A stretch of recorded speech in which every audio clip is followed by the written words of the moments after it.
Olá, queridos, meu nome é Heraldo Gavri, eu sou pastor das Assembleias de Deus do Ministério de Madureira, moro na cidade de Santo Antônio de Pádua, no estado do Rio de Janeiro. Este é o nosso canal Aos Confins da Terra. Graças a Deus é mais um vídeo que nós vamos gravar, porém, eu preciso pedir a você, que ainda não é inscrito em nosso canal, faça a sua inscrição. Acione o sininho para receber os vídeos às segundas, quartas e sextas. Deixe o seu like, o seu joinha, compartilhe esse vídeo com o maior número de pessoas possíveis. Precisamos e devemos cumprir o ídolo do Senhor. E nada melhor do que levar a palavra do Senhor. E o canal Aos Confins da Terra se propõe a isso. Nos ajude com essa empreitada. Deus nos abençoe. E vamos ao vídeo então. Queridos, estamos falando acerca do Espírito Santo. Hoje já é o 19º vídeo acerca do Espírito Santo, que para muitos é uma força, mas para nós, crentes pentecostais, é o nosso Deus Espírito Santo. Faz parte da Trindade. E nós começamos no vídeo passado, na segunda-feira, a falar acerca do Espírito Santo na igreja. E hoje nós vamos continuar sobre o Espírito Santo na igreja, porque o assunto se estendeu e nós não pudemos fechar a questão dele na igreja, porque ainda teria mais coisas para falar. Então hoje nós vamos continuar falando sobre a permanência do Espírito Santo na igreja. Querido, o Espírito Santo, ele não revestiu os apóstolos apenas para um caráter temporário, uma ação temporária. Não, os discípulos foram revestidos do poder do Espírito Santo para fazerem a obra com vigor. Eles reconheceram, os próprios apóstolos reconheceram a necessidade de constante revigoramento espiritual, sentindo que para serem vitoriosos nas lutas diárias que enfrentariam por causa do Evangelho, eles precisariam ser fortalecidos no poder do Espírito Santo. Então nós vamos ler aqui Atos capítulo... Eu gostaria de ver o capítulo 4 todo, mas é muito extenso. Se você puder, leia. Eu vou apenas ler os versos 29, 30 e 31. Que diz o seguinte: Agora, pois, ó Senhor, olha para as suas ameaças e concede aos teus servos que falem com toda a ousadia a tua palavra, enquanto estendes a mão para curar e para que se façam sinais e prodígios pelo nome do teu santo Filho Jesus. E tendo eles orado, moveu-se o lugar em que estavam reunidos, e todos foram cheios do Espírito Santo e anunciavam com ousadia a palavra de Deus. Queridos, nós vemos aqui uma passagem em que os discípulos, principalmente Pedro e João, foram levados ao Sinédrio para dar explicações de como eles poderiam estar pregando e curando em nome de Jesus. É difícil a gente entender o que se passava na cabeça desses líderes evangélicos dessa época em questão, porque eles falavam tudo em nome de Deus, mas não reconheciam Jesus como Filho de Deus. E aí o tempo foi passando e os discípulos foram chamados e disseram a eles o seguinte: absolutamente não falam mais e nem ensine no nome de Jesus.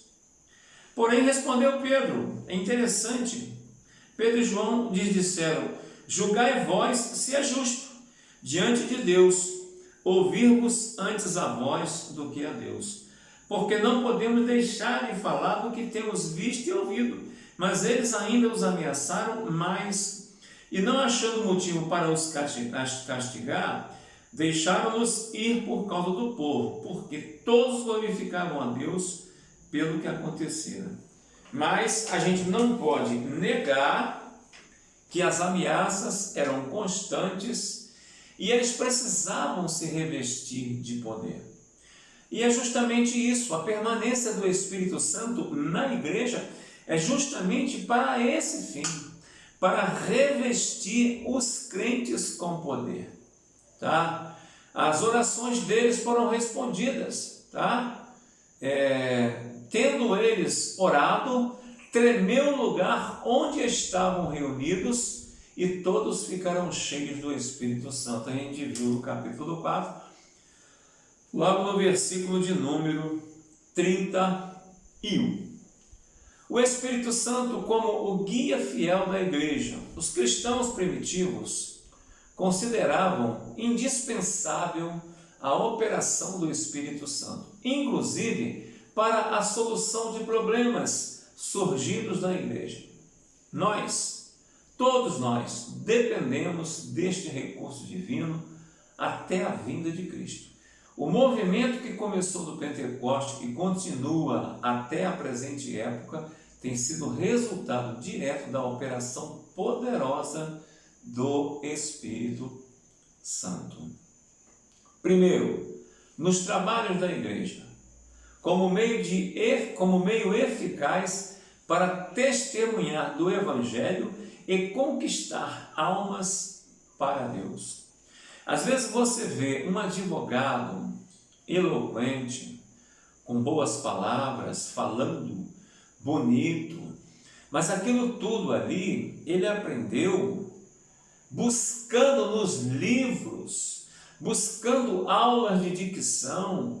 Alguns não precisavam porque já tinham, mas eu conheço uma pessoa que foi preciso passar até por médicos, otorrinolaringologista, passar por imposição de voz, para poder ter uma oratória satisfatória, porque senão não conseguiria trabalhar como advogado. Mas você veja bem, como você me explica uma pessoa indouta, que não tem o mínimo possível de conhecimento cultural, que não conhece teologia, não sabe nada acerca de conhecimento teológico aprendido em banco de escola. Eu, por exemplo, eu passei 4 anos num banco de escola, num curso teológico. Eu louvo a Deus por isso, mas eu sei de pessoas que nunca fizeram isso. E eu, quando as ouço falar, eu fico falando comigo mesmo, meu Deus do céu, como pode alguém falar desse jeito? É aí que eu digo para você, é a presença efetiva do Espírito Santo, que é o guia fiel da igreja, tá? Eles consideravam indispensável a operação do Espírito Santo no passado, e nós hoje precisamos também considerar indispensável a operação do Espírito Santo, porque ele é o nosso guia fiel. Nós vamos concluir que é necessária a direção do Espírito Santo para os trabalhos da igreja. Na ordenação de ministros, Atos 13, 1-4, os líderes da igreja em Antioquia reconheciam a necessidade da direção do Espírito Santo na ordenação dos obreiros. Embora sentisse que Deus chamara a Barnabé e a Saulo para o serviço missionário, não o fizeram atendendo às suas próprias convicções. Entregaram a causa àquele que reconheciam ser o guia fiel da igreja e de seu ministério. Está lá em Atos, capítulo 13, versos 2, 3 e 4, que nos diz o seguinte: E, servindo eles ao Senhor e jejuando, disse o Espírito Santo: Separai-me agora Barnabé e a Saulo para a obra a que os tenho chamado. Enviados, pois, pelo Espírito Santo, desceram a Seleucia. Atos 13, versos 2, 3 e 4. Uma pequena pausa só para nós comentarmos algo. Eu não sei aonde você vai assistir esse vídeo, mas nós tivemos há pouco tempo escândalos. Temos constantemente escândalos nos meios evangélicos, nos meios católicos, nos meios de Umbanda. Isso aí é normal. A própria Bíblia diz o seguinte, que os escândalos hão de vir, mas ai por quem vier o escândalo. Tivemos o caso de uma cantora famosa, tivemos o caso de um padre que pegou o dinheiro da igreja, tivemos um outro caso de um pastor, entre aspas, tá, queridos, que foi até a uma igreja na secretaria, presumo eu, furtou o dinheiro. Tivemos casos de um pai de santo aí, de um espírita, que trabalhava, mas manipulava mulheres, estuprava, as estuprava. Então, nós temos casos e casos. Porém, eu quero dizer para você que nos assiste neste momento, nem todo aquele que diz Senhor, Senhor, entrará no reino dos céus. A Bíblia também nos fala que um semeador estava a semear e depois de um tempo, na hora de ver lá o produto que foi semeado, ele viu que havia joio no meio do trigo. E alguém falou assim, vamos arrancar. E o rapaz, o produto lá, o agricultor, disse, não arranca não. Primeiro que o joio se parece muito com o trigo, vai fazer confusão. E segundo que se nós arrancarmos o trigo, o joio, ele está perto da raiz do trigo, vai abalar, vai causar problema, deixa ele crescer, ele não vai dar fruto, e no final ele vai ser arrancado e jogado ao fogo. É assim na obra de Deus. Existem homens e mulheres que são verdadeiramente homens e mulheres de Deus. Existem homens e mulheres católicos que verdadeiramente são homens e mulheres católicas mesmo. Mas também existem os falsos, os lobos, no meio dos cordeiros, em pele de cordeiro. Não cabe a nós julgar. Nós tivemos um exemplo muito sério acerca dessas questões. Por isso é preciso que o Espírito Santo seja o guia da igreja. Imagine Jesus com o seu apóstolo, que ele gostava também, gostava de todos, amava a todos, Judas. Você acha que Jesus não sabia que Judas o trairia? Tanto sabia que ele pensou, olha, na mesa um de vocês me vai trair. Quem, Senhor? Eu, quem, Senhor? E Jesus falou assim, aquele a quem eu der o bocado molhado. Procura na Bíblia, está escrito lá. Aí eu pergunto, você talvez me pergunta, se Jesus sabia que Judas o ia trair, e ele era o tesoureiro da obra de Jesus por 3 anos, por que motivo Jesus não o tirou? Eu respondo para você, talvez você não concorde, mas olha só, Judas não era nascido de chocadeira elétrica. Judas provavelmente tinha uma família, um pai, uma mãe, um irmão, uma irmã, um tio, um primo, prima. Judas tinha uma mega de pessoas, uma quantidade de pessoas que o cercava, que o seguia.